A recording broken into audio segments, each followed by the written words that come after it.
Local भालेको टाउको र खुट्टाले चाहिँ यसरी आँखा कोर्ने चलन छ हाम्रोमा चाहिँ। हाम्रो गाउँभरिमा चाहिँ बुवाले यसरी चाहिँ कोर्नुहुन्छ हरेकको। हाम्रो छोरीको पनि यसरी कोर्दै हुनुहुन्छ।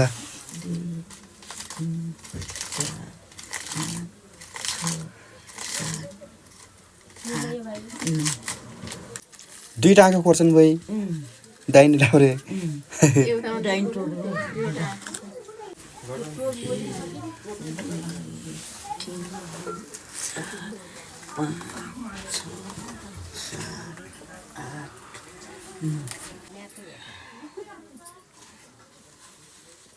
नाकमा मुखमा झिङ्गा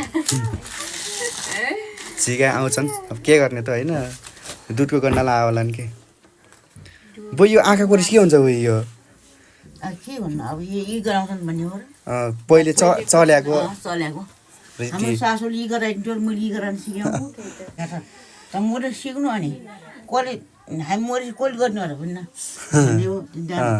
कसको ल्या हुन्छ र भनेर आफै गरेर गरे कि मैले अब सिद्धियो नि बुई कोरेर यो कोरेको रोटी यो मासु कसले खान्छन् बुई बार्ने हो रमाइलो बढिआएको के ल आँखा कोर्ने पनि सिद्धियो हाम्रो।